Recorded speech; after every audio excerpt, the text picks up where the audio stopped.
former leader from July 1994 to January 2017.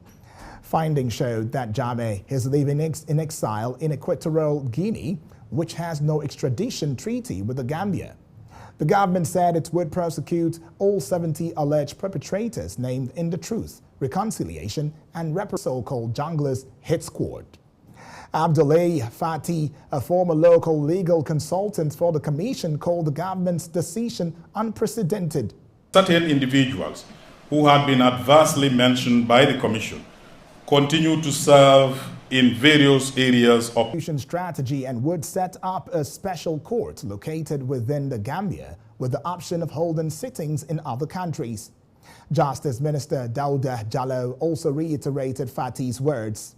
What also stand out for me was that those head on to Angola, where Angola's presidential palace in Luanda was decked out to receive the president of Senegal, Macky Sall, on day one of a 3-day visit.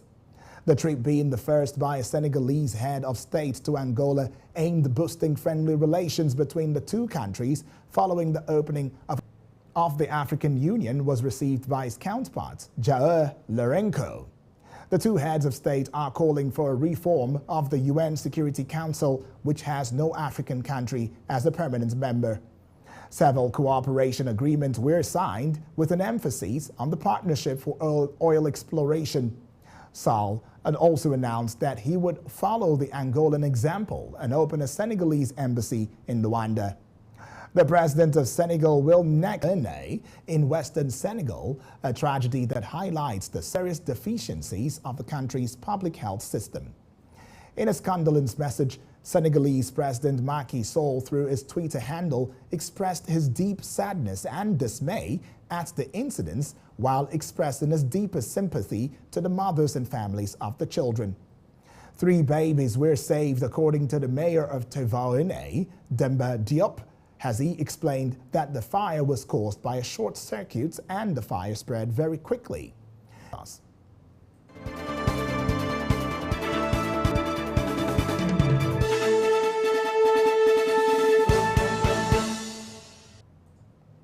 Always a pleasure to have you back. Islamic State of Iraq and Syria, that is the ISIS, vowed to pursue their fight against jihadist groups in Africa and in the Middle East. The meeting brought together over 60 partners and was held in Marrakesh on Wednesday, May 11. Nasser Bourita, the Moroccan Minister of Foreign Affairs, the meeting with U.S. Undersecretary for Political disclosed that the United States is committed to working with partners in West Africa to confront challenges, according to report organizations in 2018 and 2021. The United Nations said it was to spend nearly $120 million in new aid to sub-Saharan Africa to impede and convict terrorists. And now let's head on to South Africa and have you know that hundreds of demonstrators from the South African Economic Freedom Fighters Party, that is the EFF, marched Wednesday to the French embassy in Pretoria. As the continent marked the 59th anniversary of the foundation of Organization of African Unity, that is OAU, the protesters demanded that France its fingers deeply stuck in its former French colonies, which has done more harm. Dressed in their traditional red T-shirts and caps, the political activists carried placards reading, "France must pay reparations for its colonial crimes." The party leader, Julius Malema, urged France to exit the economic, political, cultural, and military affairs of the continent, saying French colonialism in the African continent continues to be the most brutal form of colonialism. Here appeared briefly to receive the protesters' memorandum of demand, vowing to convey it to Paris nations. Demonstrations against the French policy. In the news, the armed forces has announced that it has killed from May 7 until today a total of 23 terrorists who have been pursued and besieged in isolated areas adjacent. Vehicles used by terrorists to implement their criminal plans were destroyed, the statement added. The armed forces also succeeded in discovering and destroying a number of improvised explosive devices at dawn on May 11. our air forces continued to carry out their concentrated strikes, which resulted in the destruction of a vehicle and the killing of 7 Tafkiri elements, they said. Law enforcement forces have unfoiled an attempt to attack a security point, killing 7 terrorists and seizing a number of automatic rifles, ammunition, hand grenades, wireless devices. The bodies of the dead were seized and handed over to their relatives once identified. According to the statement, an officer and 4 soldiers were martyred and 2 other soldiers were wounded during operations.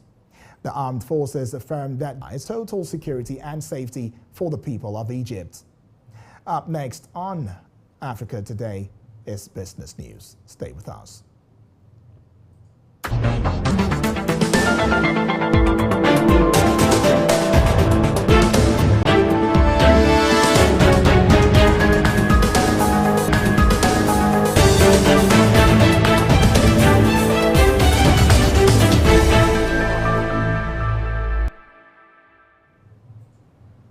You're welcome with great delight to Africa Today News on Hills TV. According to the banking data, cash-strapped banks borrowed 338.5 billion naira from the Central Bank of Nigeria, that is the CBN, in January to breach their funding gap. Figures from the CBN's monthly reports for January on standing facilities window operation showed that the banks continued to utilize the standing lending facility and deposit lending facility in the sector. It stated that activities at the standing facility window during the period total standing lending facility contracted considerably by 52.4% to 338.4 billion naira from 711.54 billion naira in December 2021, fallout of the improved banking system liquidity in the period. In addition to the activities at the interbank call segment contributed to the significant decline in SLF. Similarly, transactions at the standing deposit facility in 230.22 billion in the preceding month, further buttressing liquidity condition in the markets. The Director, Corporate Communications, CBN, Osita Nwanisiobi, did not pick calls to respond to text messages seeking comments, and bank officials declined comments on the development. A former President, Association of National Accountants of Nigeria, Sam Nzekwe, said the banks have to take from the CBN because it is the bank of the last resort. Still talking business, importer wheat into Nigeria has continued to skyrocket, rising from 730.9 billion naira in 2020 to 1.295 trillion naira in 2021. The Punch's calculations from the National Bureau of Statistics Foreign Trade statistics showed that wheat importation into Africa's most populous nation rose production of pasta, bread, noodles, among others. Economists said the difference in the 2 years could be attributed to the devaluation of the nation's currency and insecurity that led to the little or no production in the northern Nigeria for a number of years. Nigeria devalued by over 15% in the official market and over 20% in parallel markets in the crops, leading to supply chain disruptions. He said apart from currency depreciation, the country had not succeeded in growth. That is, the CBN was making efforts to bolster the growth of the crop by asking flour millers to invest in backward integration. The National Bureau of Statistics, that is the NBS, has said average F from 36,406.46 naira in April 2021 from 46,810.62 naira in March to 55,501.49 naira in April 2022, adding that the average fare paid by air passengers for specified routes on single journey increased by 18.57% on a month-on-month basis from 46,810.6 drop constant routes, bus journey, intercity, state routes, journey by motorcycle per drop, and waterway passenger transport. The Bureau said the average fare paid by commuters was 5 naira in April 2022. It added that, however, it rose by 45.38% on a year-on-year basis from 2,446.8 for bus journey within the city per 536.35 naira in March 2022 to 570.64 naira in 8.80% from 386 naira. And now coming right up next on Africa Today is sports. Stay with us.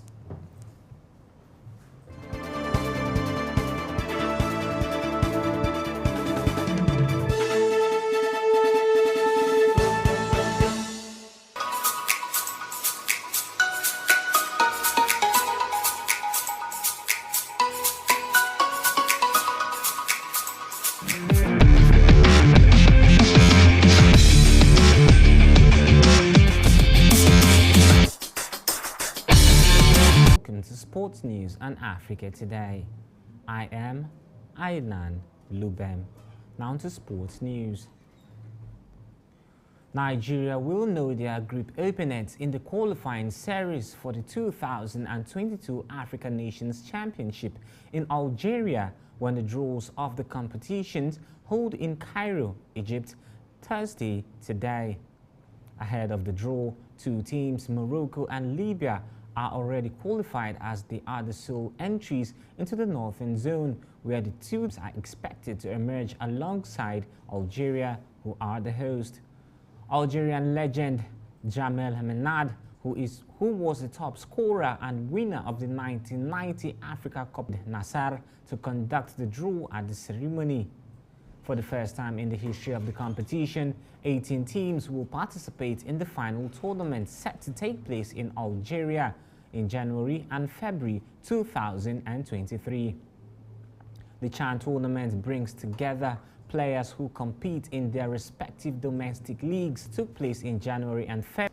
Nigeria finished runners-up at the 2018 edition. Super Eagles manager Jose Peseiro, who is expected to meet with the squad for the first time today in the United States to build a team Nigerians would be proud of. Peseiro took to his social media handle to express joy in landing the Super Eagles job, while acknowledging that the Nigerian side is one of the greatest teams in the world. The former Venezuela coach also promised to win the cup with Nigeria. 8 players from the Nigeria Professional Football League, that is NPFL, left for the United States on Tuesday. That's sports news on Africa Today. Back to Uduak Daniel for the rest of the news.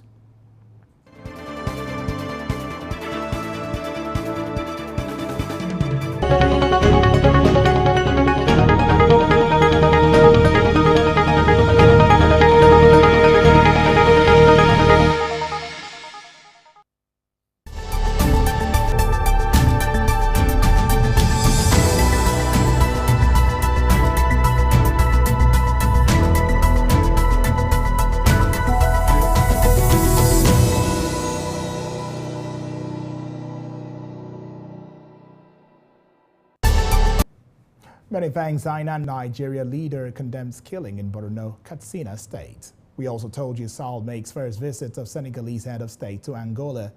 We brought to the fore the fact that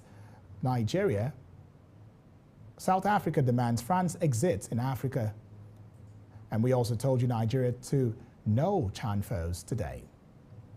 Remember to visit us on Facebook at Hills TV, Instagram at Hills TV. Our YouTube channel is at Hills TV. I am Uduak Daniel. Thank you for watching.